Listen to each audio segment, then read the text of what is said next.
আমাদের ডিজিটাল জীবনে এমন কিছু ফিচার ঢুকে পড়েছে যা অজান্তেই আমাদের সম্পর্কগুলোকে কেমন যেন বদলে দিচ্ছে। তো আজকের এই বিশ্লেষণে আমরা ঠিক এটাই দেখব। চ্যাট অ্যাপের ভেতরের সেই মনস্তত্ত্বটা কি। চলুন শুরু করা যাক। আচ্ছা, এই ব্যাপারটা কি খুব চেনা চেনা লাগছে যে কেউ অনলাইনে দিব্যি পোস্ট দিচ্ছে, স্টোরি আপলোড করছে, অথচ তার কাছে পাঠানো মেসেজটা ওটা ওভাবেই পড়ে আছে, কোনো উত্তর নেই। হ্যাঁ, এই খুব সাধারণ কিন্তু ভয়ঙ্কর, অস্বস্তিকর একটা অভিজ্ঞতা দিয়েই আজকের আলোচনাটা শুরু হচ্ছে। এই আলোচনাটা শুরুই হচ্ছে বেশ ধামাকাদার একটা উক্তি দিয়ে, প্রতারণার যন্ত্রে স্বাগতম। ভাবুন একবার, সোর্স মেটেরিয়ালের এই একটা বাক্যই কিন্তু আজকের পুরো আলোচনার সুরটা বেঁধে দিচ্ছে আর আমাদের একদম নতুন করে ভাবতে বাধ্য করবে। তো চলুন প্রথম অংশে ঢুকে পড়া যাক। এখানে আমরা দেখব আমাদের যোগাযোগের ধরনটা ঠিক কিভাবে বদলে গেল। মানে একটা সময় ছিল যখন সব কিছুতে একটু রাগঢাক ছিল, একটু অস্পষ্টতা ছিল। তারপর হঠাৎ করে চলে এলো এক অস্বস্তিকর সততার যুগ। আর এখন আমরা আবার এক নতুন ধরনের লুকোচুরির যুগে ঢুকে পড়েছি। এই ইতিহাসটা কিন্তু বেশ মজার, তাই না? ভাবুন তো, একটা সময় ছিল যখন চিঠি পাঠিয়ে দিনের পর দিন, এমনকি মাসের পর মাস অপেক্ষা করাটাই ছিল স্বাভাবিক। কারণ চিঠিটা আদৌ পৌঁছালো কিনা সেটার কোনো প্রমাণই থাকত না। এরপর হঠাৎ করেই চলে এলো রিড রিসিপ্ট, ব্যাস, সবকিছু একেবারে কাচের মতো স্বচ্ছ। আর এখন আমাদের হাতে আছে প্রাইভেসি টগল, মানে ওই স্বচ্ছতা থেকে ইচ্ছে মতো আড়ালে চলে যাওয়ার সুযোগ। ব্যাপারটা একটু গভীরভাবে ভাবুন তো। মানব ইতিহাসের সবচেয়ে সৎ টুলগুলোর একটা ছিল এই রিড রিসিপ্ট, আর আমরা কিনা সেটাকেই ঐচ্ছিক বা অপশনাল করে ফেললাম। মানে সততা নিশ্চিত করার জন্য বানানো একটা টুলকে আমরা ইচ্ছেমতো ব্যবহার করার সুযোগ তৈরি করে দিলাম। এতে ডিজিটাল যোগাযোগের সততাটাই যেন একটা প্রশ্নের মুখে পড়ে গেল। আর এর ফল কি হলো?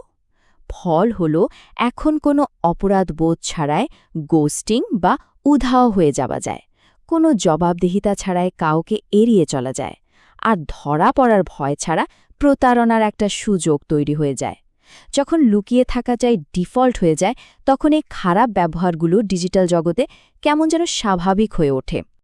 এখন আসল প্রশ্নটা হলো, মানুষ কেন এই সিন রিসিপ্ট বন্ধ করে রাখে? এর পেছনের মনস্তত্ত্বটা কি? দেখুন, ডেটা কিন্তু বেশ ইন্টারেস্টিং। প্রায় ৫৫% মানুষে এটা করে কাউকে এড়িয়ে চলার জন্য, একটা কৌশল হিসেবে। আরও ২৫% এটা ব্যবহার করে একটা পাওয়ার প্লে বা পরিস্থিতি নিজের নিয়ন্ত্রণে রাখার জন্য। আর মাত্র ৫%, হ্যাঁ, মাত্র ৫% এটা করে জেনুইনলি কোনো মানসিক উদ্বেগের কারণে। তার মানে কি দাঁড়ালো? বেশিরভাগ ক্ষেত্রে মূল উদ্দেশ্যটা কিন্তু নিজের সুবিধা দেখা। এখানে সবগুলো কারণের মধ্যে কিন্তু একটা জিনিস কমন, আর সেটা হলো এই ফিচারগুলো বানানোই হয়েছে বার্তা যে পাচ্ছে তার সুবিধার জন্য। যে মানুষটা অপর প্রান্তে উত্তরের জন্য অপেক্ষা করে আছে, তার অনুভূতির কথাটা এখানে একেবারেই ভাবা হয় না, পুরোটাই নিজেকে বাঁচানোর খেলা। আচ্ছা, এতক্ষণ তো আমরা মুদ্রার এক পিঠ দেখলাম, কিন্তু অন্য পিঠটাও তো দেখতে হবে, তাই না? এই ফিচার্সগুলোর কি শুধুই খারাপ দিক? এদের কি কোনো ভালো ব্যবহার নেই? অবশ্যই আছে। চলুন এখন আমরা দেখব কিভাবে একই ফিচার প্রতারণার বদলে সুরক্ষার কাজেও লাগতে পারে। যেমন ধরুন, লাস্ট সিন অফ করে রাখা। এটা কিন্তু অনেক সময় খুবই জরুরি একটা টুল হয়ে উঠতে পারে। কেন? নিজের সুরক্ষা, মানসিক স্বাস্থ্য বা ব্যক্তিগত একটা সীমানা বজায় রাখার জন্য। ধরুন, কেউ একটা টক্সিক সম্পর্ক থেকে বেরোতে চাইছে বা কাজের অসম্ভব চাপের মধ্যে নিজের জন্য একটু জায়গা তৈরি করতে চাইছে, তখন এই ফিচারটা কিন্তু বাঁচিয়ে দেয়। তার মানে এটা সবসময় এড়িয়ে যাওয়া নয়। ঠিক একইভাবে অ্যাক্টিভ স্ট্যাটাস বন্ধ রাখার ব্যাপারটাও ভাবা যেতে পারে। অনলাইন স্ট্যাটাস লুকানো মানেই যে কাউকে এড়িয়ে চলা, তা কিন্তু নয়। অনেক সময় হয়তো এমন একটা মেসেজ এলো যা খুব গভীর, খুব আবেগঘন। সেটার উত্তর দেওয়ার আগে একটু ভাবার জন্য, নিজেকে গুছিয়ে নেওয়ার জন্য সময়ের দরকার হয়। এটা আসলে মানসিক শান্তি বজায় রেখে একটা ভালো উত্তর দেওয়ার প্রস্তুতি। তাহলে তো একটা প্রশ্ন আসেই, একদিকে প্রতারণা, অন্যদিকে সুরক্ষা। এই দুটো দিককে আমরা মেলাবো কিভাবে? চলুন এবার আমরা সেই দিকেই যাই। এই অংশে আমরা একটা সহজ ফ্রেমওয়ার্ক দেখব, যেটা দিয়ে স্বাস্থ্যকর সুরক্ষা আর ক্ষতিকর প্রতারণার মধ্যে পার্থক্যটা স্পষ্ট হয়ে যাবে। তাহলে আসল প্রশ্নটা কি? আমরা পার্থক্যটা বুঝব কিভাবে? কি করে বোঝা যাবে যে কেউ ফিচারটা ব্যবহার করছে নিজেকে বাঁচানোর জন্য নাকি স্রেফ প্রতারণা করার জন্য? ঠিক এই প্রশ্নের উত্তরটাই কিন্তু আমাদের এই আলোচনার একেবারে কেন্দ্রে। দেখুন, আসল খেলাটা হলো উদ্দেশ্যের। প্রযুক্তি নিজে কিন্তু ভালো না, খারাপও না, এর ব্যবহারটাই সবকিছু। উদ্দেশ্যটা যদি হয় নিজেকে কোনো ক্ষতি থেকে বাঁচানো, নিজের মানসিক স্বাস্থ্যের যত্ন নেওয়া বা একটু ভাবার জন্য সময় নেওয়া, তাহলে সেটা একটা স্বাস্থ্যকর সীমানা।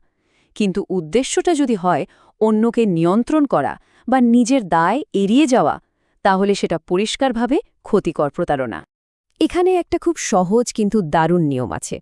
ভাবুন তো, যদি অন্য কেউ জেনে গেলে আপনি লজ্জিত হবেন যে আপনি মেসেজটা দেখেছেন, তাহলে আপনার সেই মেসেজটা পড়াই উচিত নয়। কি সহজ কথা, তাই না?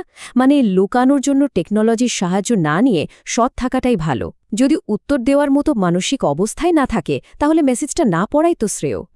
তো চলুন এবার আমরা আলোচনার একেবারে শেষ পর্যায়ে চলে আসি। এখানে আমরা দেখব এই পুরো ব্যাপারটার বাস্তব জীবনের পরিণতি কি, আর এর থেকে বেরিয়ে আসার জন্য আমরা ঠিক কি করতে পারি। এখানে একটা খুব বড় ব্যাপার বুঝতে হবে। এই যে একটা অস্পষ্টতা, একটা অনিশ্চয়তা, এটা কিন্তু কোনো ভুল বা বাগ নয়। এটা একটা ফিচার। প্রযুক্তি কোম্পানিগুলো জেনে শুনেই এটা ডিজাইন করে। কারণটা খুব সহজ। আমরা যত বেশি অনিশ্চয়তায় ভুগব, তত বেশিবার অ্যাপটা খুলে দেখব। আর এটাই তাদের ব্যবসার জন্য ভালো। আর এই যে ডিজিটাল যোগাযোগের একটা গ্রে জোন বা ধূসর এলাকা তৈরি হয়েছে, এর জন্য আমাদের মানসিক স্বাস্থ্যের কিন্তু মারাত্মক ক্ষতি হচ্ছে। এটা আমাদের মধ্যে একটা দীর্ঘস্থায়ী উদ্বেগ তৈরি করছে, সম্পর্কের বিশ্বাসটাকে একেবারে নষ্ট করে দিচ্ছে, এমনকি গ্যাস লাইটিংয়ের মতো ভয়ঙ্কর মানসিক নির্যাতনের সুযোগও করে দিচ্ছে, যেখানে একজন আরেকজনকে তার বাস্তবতা নিয়েই সন্দিহান করে তোলে। আর এভাবেই ডিজিটাল কাপুরুষতা দিন দিন স্বাভাবিক একটা ব্যাপার হয়ে উঠছে। কিন্তু এর মানে কি এই যে আমরা পুরোপুরি অসহায়? একেবারে না।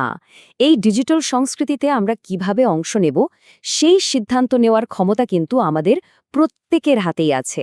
একটি বিকল্প পথ সবসময় খোলা থাকে। তো সেই বিকল্প পথটা কি? সেটা হলো সততাকে বেছে নেওয়া। এর জন্য কিছু সহজ পদক্ষেপ নেওয়া যেতে পারে। যেমন ১. নিজের সিন রিসিপ্ট চালু রাখুন। মেসেজ পড়েছেন এটা স্বীকার করার মতো সাহস দেখান। ২. কেউ যদি উত্তর না দিয়ে ঝুলিয়ে রাখে, তাহলে সেই গ্রে জোন বা ধূসর এলাকাটা নিয়ে কথা বলুন। অভিযোগ না করে খুব ভদ্রভাবে জানতে চান। ৩. কাছের মানুষদের কাছে একটা উচ্চ মান আশা করুন। তাদের কাছ থেকে সততা আর স্পষ্ট যোগাযোগের দাবি রাখুন। আর সবশেষে ৪. খুব গুরুত্বপূর্ণ আলোচনার জন্য এমন কোনো মেসেজিং অ্যাপ ব্যবহার করবেন না যেখানে কথাগুলো উধাও হয়ে যায়। কথার একটা ওজন থাকতে দিন। আসলে মূল বিষয়টা হলো স্বীকৃতি। মানে স্ক্রিনের ওপারে যে আছে সে শুধু একটা নোটিফিকেশন নয়, সে একজন বাস্তব মানুষ যার বাস্তব অনুভূতি আছে। লক্ষ্যটা কিন্তু সঙ্গে সঙ্গে উত্তর দেওয়া নয়, লক্ষ্যটা হলো একটা মানবিক স্বীকৃতি দেওয়া। শুধু এটা বোঝানো যে হ্যাঁ, মেসেজটা আমার কাছে এসে পৌঁছেছে এবং আমি অপর প্রান্তের মানুষটির অনুভূতির সম্মান করি। তো এই পুরো আলোচনার শেষে প্রশ্নটা আসলে আমাদের প্রত্যেকের নিজের কাছে, আমরা ঠিক কোন ধরনের যোগাযোগকারী হতে চাই। এই যে এতক্ষণ ধরে আমরা যা কিছু জানলাম, এটা আসলে আমাদের জন্য একটা ব্যক্তিগত চ্যালেঞ্জের মতো। আমরা কি লুকিয়ে থাকার পথটা বেছে নেব নাকি সৎ থাকার সাহস দেখাব? শেষ কথাটা খুব সহজ কিন্তু খুব শক্তিশালী। দেখার মতো সাহসী হন আর সাড়া দেওয়ার মতো মানবিক হন। নিজেদের আড়াল না করে মানবিকতার সাথে যোগাযোগ করাই হোক আমাদের আসল লক্ষ্য। আজকের এই বিশ্লেষণটা এখানেই শেষ করছি। আমাদের সাথে থাকার জন্য অনেক ধন্যবাদ।